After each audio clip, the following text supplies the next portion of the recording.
P T I کے ساتھ مذاکرات کیوں ہوں، اس کی بنیاد کیا ہے؟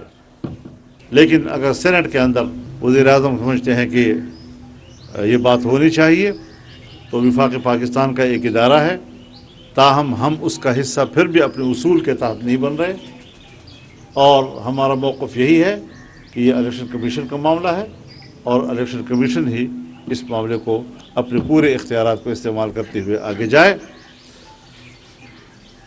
دوسری بات ہم یہ کہنا چاہتے ہیں